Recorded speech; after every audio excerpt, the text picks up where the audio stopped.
In our previous discussion, we discussed about problems that involves horizontal and vertical motion in projectile.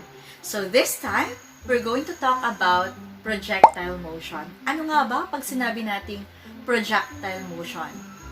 Yan ang pag-uusapan natin sa vlog na ito. Hello my dear students! Welcome back to my YouTube channel. This is me once again, Teacher Tin, your science teacher for today's vlog. So, if you're new to this channel, wag nang kalimutang mag-subscribe, like, and hit the notification bell for more updates in Science 9.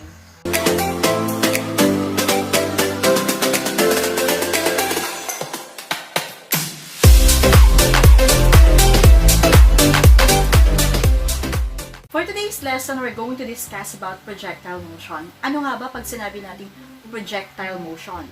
Well, pag sinabi natin projectile motion is a form of motion where an object given an initial velocity is thrown, projected, and is allowed to be acted on by the gravity in a curve-like path.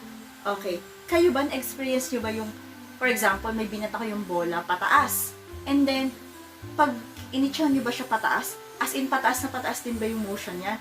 Yes, oo, ang motion niyan, tataas pa yan, but, pag nalaglag yan sa lupa, hindi naman yan, pagtaas mo ganon, is straight pababa. So, nangyayari niyan, pag binato mo siya, so, ang nangyayari niyan is pa-curve ang kanyang motion. So, yung tinatawag na projectile motion. So, these objects are called projectiles. So, ano man yung object na ibinato mo, let's say, for example, yung bola. So, hinagis mo siya. So, yung bolang yun, ang tawag natin is projectile. How about yung dinaanan niyang pathway para siya ay maging curve? That curve path followed by a projectile is called trajectory. Okay? Naalala nyo yung pinag-aralan natin in the previous vlog sa quarter 1, yung pinaka-part 1 ng ating lesson about vertical motion and horizontal motion ng projectile. Okay, yung dalawang yun, yan yung combination ng projectile na pinag-aaralan natin when it comes to projectile motion. So, always remember that in projectile motion, the physical principles and mathematical formulas that we discussed in the earlier lesson, so these two must be applied. Okay, yung concepts na to, vertical motion and horizontal motions in projectile, kailangan natin i-combine yan para mas mapag-aralan natin yung tinatawag natin na projectile motion. So, combining the two allows us to make predictions concerning about the projectile motion. Hindi pwedeng vertical lang, hindi pwedeng horizontal lang. Combination niya ng vertical at ng horizontal motion. Okay, so simulan natin sa, meron kasi yung dalawang type, di ba? Sabi ko nga sa inyo, it's a combination of vertical and horizontal motion. So, yung type 1, of course, this is the horizontally launched projectile.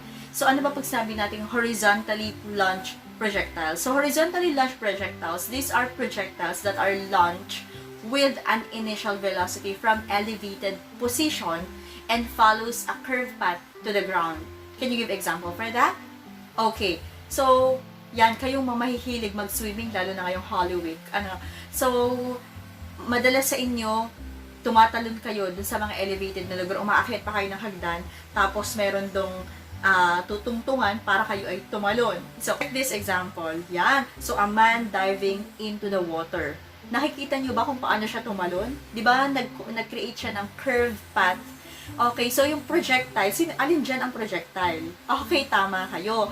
Yung projectile dyan is the person itself. So, an object given an initial velocity thrown or projected to be acted solely by gravity in a curve-like path. So, yung tao, makikita nyo, siya yung parang iniit siya. Ayan, siya yung projectile. Ngayon, yung nakikita nyong line kung saan patungo yung taong tumalon mula sa elevated na lugar, yan naman ang tinatawag natin na trajectory. So, yung trajectory, this is the arc curve-like motion path undergone by the projectile, kung saan dumaan yung tao na tumalon. So again, kapag horizontally launched projectile, ito yung mga projectile na parang kumbaga ay inihagis, iniit siya, o itinapon, okay, with an initial velocity na nagsimula sila sa mga elevated na lugar.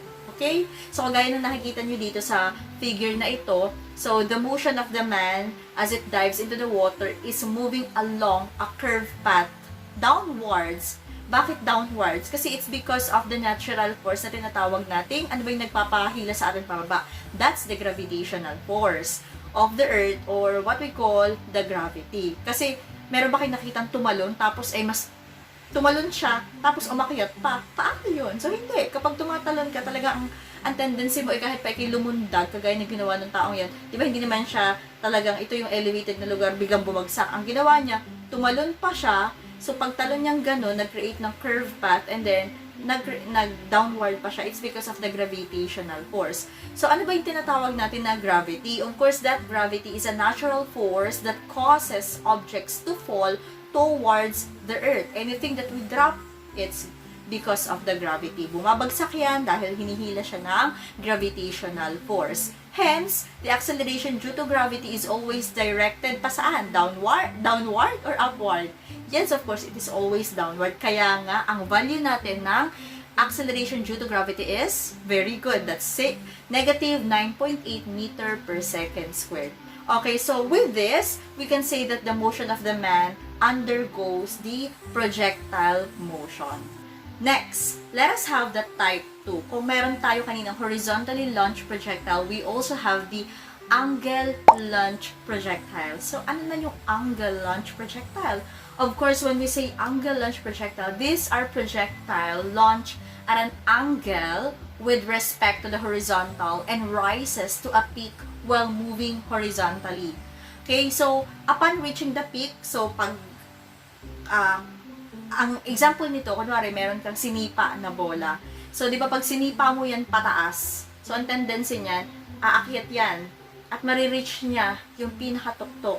So, that projectile, when that projectile falls in a motion, that is symmetrical to its path upwards up the peak. Like this example. Okay, so, as you can see in here, figure 1.4, so, a sepak takraw player kicking a rattan ball over the net. So, ang tendency niya ay i-kick yung rattan na, of course, hindi niya mahihit yung net. So, anong naging itsura nung pagkakasipa niya dito? So, alin dyan ang projectile? Okay, correct. So, yung projectile, that is the object, yan, yung rattan ball. So, that is the projectile, which is an angle given an initial velocity that is thrown or projected to be acted upon solely by gravity in parabolic. Pag sabi rin parabolic, it means curve-like path. So, makikita nyo naman dito sa picture na nag-create siya ng parang curve path. At alin ulit dun ang trajectory natin? Yan, correct. Yung nakikita nyo yung line kung saan dyan, kumbaga kung saan dyan dumaan yung bola na nag-create siya ng parang curve, yun yung tinatawag natin na trajectory. Kumbaga yung daan kung paano siya nag-curve. Okay, so trajectory, that's the parabolic or the curve-like path taken by the projectile kung saan dumaan yung bola. Okay, and of course, makikita nyo naman dito, ayan, kitang-kita nyo, merong angle, kita nyo dyan yung X, yung Y, tapos may angle dun between dun sa, kung saan nagsimula yung pagsipa niya dun sa bola. So, that angle is the numerical value in degrees expressing the orientation of the projectile to be thrown or to be projected. Okay, so aside from that, ano makikita niyo dyan sa figure na yan? Okay, if you think that the rattan ball is the projectile, so of course, tamang-tama naman kayo dyan. Yung ball talaga, or yung rattan ball, siya yung projectile. Sabi nga natin, di ba, yung projectile, ito yung object na iniit siya, itinapon, inihagis, and so on and so on. Okay, and then, how about the trajectory? That is the pathway, the curve path kung saan ba dumaan yung rattan ball, which is the projectile. So, okay, so in mathematical terms, what do you call this pattern? Okay, so tingnan nyo itong nasa baba. Okay, try to arrange the following words or letters for you to answer the question. So, ano bang tawag natin dito? Okay, very good. That is what we call the parabola. Okay, ano naman yung tinatawag natin na parabola? So, parabola, okay, an angle-launched projectile exhibits a full parabolic trajectory motion. Nagpapakita lang ito kung saan yung player, yan, yung player nung sinipa niya yung rattan ball sa air. Okay, ano?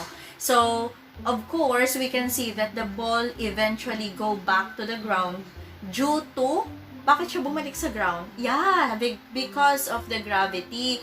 Because of the gravity as it moves horizontally. Okay, hence the projectile motion consists of horizontal and vertical motion working independently. Kaya nga sabi ko sa inyo, ang projectile motion, hindi lang siya isa, hindi lang siya vertical, hindi lang siya horizontal, but it's a combination of vertical at horizontal motion. Pag kayo, lalo na pag mga naglalaro kayo ng volleyball, kunwari, di ba, at tawag sa ganun, si-serve nyo. Pag serve nyo ganun, syempre, yung bola, hindi naman siya straight na pag ganun eh. Okay, ang tendency niya, ang pag ano niya, parang pa-curve din talaga. So, that is an example of projectile motion. Okay, so for now, let us have a quiz time. So, I'll be showing you 5 pictures. So, you have to identify the following illustration, whether it shows projectile or not. So, sabihin nyo lang kung check or X kung hindi. First picture, this one. Ano yan? An airplane. Okay, so walang projectile dyan kasi straight line lang ang pag-motion yan. Okay, how about the second one? Yan, itatapon niya yung ano ba yung bola sa basurahan. Yes, that is projectile. How about the third one? Tumatakbo. Okay, hindi rin yan projectile. Number 3, yan. So, sinipa niya yung bola para papunta dun sa net. Okay, very good. That's projectile. And number 4, okay, very good. That is also projectile. Wow, naintindihan niyo na talaga kung anong projectile at hindi. Okay, so let us see if you really understood the lesson that we have discussed today. So this time, let us take a quiz. So this is modified true or false. You're going to say true if the statement is correct. Otherwise, you have to change the underlined word to make the statement correct. Are you ready? Okay, let us start. Number 1 question. As the projectile reaches its highest peak, the vertical velocity continuously increases. True or false? Okay, the correct answer is false. So, continuously increases. So, mali yun. Because the right answer is, it becomes 0. Okay, very good. Next, number 2. When an object is horizontally launched, its motion gradually increases. Correct. That is true. Okay, next, number 3. In an angle launch projectile, the vertical velocity remains constant. Okay, very good. The answer is false. So, remains constant. Mali po yun. Dapat ay changes. Number 4. As the projectile reaches the maximum height, its vertical velocity becomes 0. Okay, that's correct. True. Next, number 5. The horizontal acceleration or the AX of projectile is equal to 9.8 meter per second squared. Is that correct? Okay, the answer is, yeah, that's false because 9.8 meter per second squared, the negative one, that is for acceleration due to gravity. So, anong tamang sagot dito? Horizontal acceleration. Yes, okay, that will be 0 meter per second squared. Kasi di ba pag horizontal launch projectile, nagsisimula lagi siya sa elevated na lugar. And of course, lagi ang initial velocity niyan ay 0. Number 6. The horizontal velocity in horizontally launched projectile is constant. Okay, correct. That is true. Number 7. In angle launch projectile, as the projectile rises, its vertical velocity decreases. Is that correct? Okay, that is true. Okay, number 8. The acceleration due to gravity is equal to 0. Is it really 0? Acceleration due to gravity. Okay, very good. That's 9.8 meter per second squared. And number 9. As the projectile approaches to the ground, its vertical velocity decreases. Is it really decreasing? Okay, very good. The answer is false because it is increases. It increases. Number 10. There is external force acting on the horizontal motion of a projectile. External force. Correct. The answer is false. There is no external force acting on the horizontal motion of a projectile. Now, let us have assessment. So, I have here 10 questions and I want you to answer one by one. Let's start from number 1.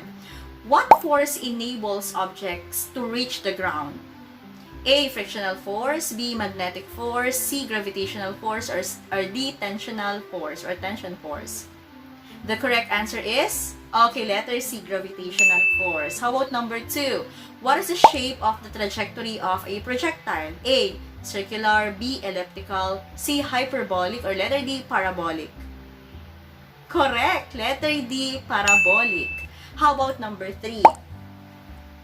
Which of the following composed of 2 linear motions of a projectile? A. Horizontal and circular motion, B. Vertical and circular motion, C. Horizontal and vertical motion, or letter D. Vertical and curvilinear motion. The correct answer is correct, letter C. Horizontal and vertical motion.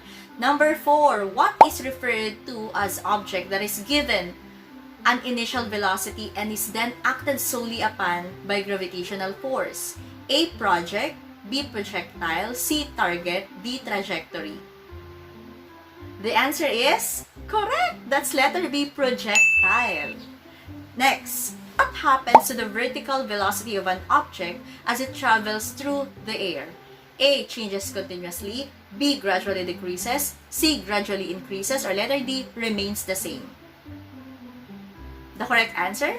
Okay, letter A. It changes continuously. Okay, next, number 7. For number 7, what happens to the horizontal velocity of an object as it travels through the air? A. Changes continuously, B. Gradually increases, joke lang, B. Gradually decreases, C. Gradually increases, or letter D. Remains the same. The correct answer? Letter D. Remains the same. Number 8. If you throw a baseball straight up, what is its vertical velocity at the highest point? A. 0 meter per second, B. 9.8 meter per second, C. 0 meter per second squared, or letter D. Negative 9.8 meter per second squared. Okay, what is the vertical velocity? That is correct. Letter A. 0 meter per second. Okay, kasi kapag nasa highest point, of course, yan ay tumitigil doon sa highest point. So, okay, pag tumigil siya doon, syempre, pag tumigil, 0 yun. So, ang kanyang vertical velocity ay 0 meter per second kapag siya ay highest point.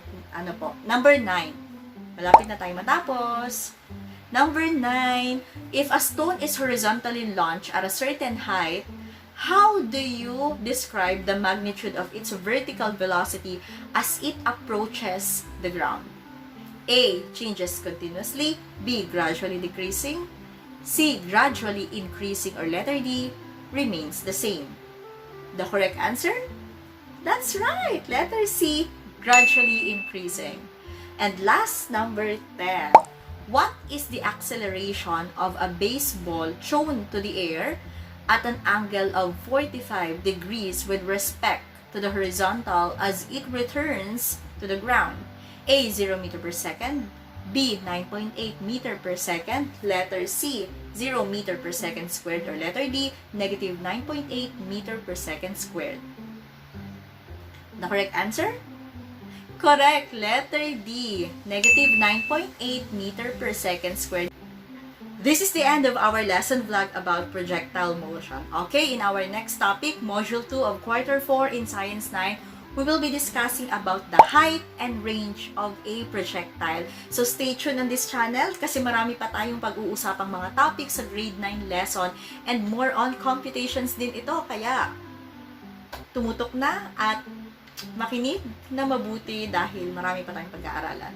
Kung bago ka lang sa channel na ito, huwag kalimutan mag-subscribe, like, and hit the notification bell for more updates in Science 9. So, bye! This is me once again, Teacher Teen.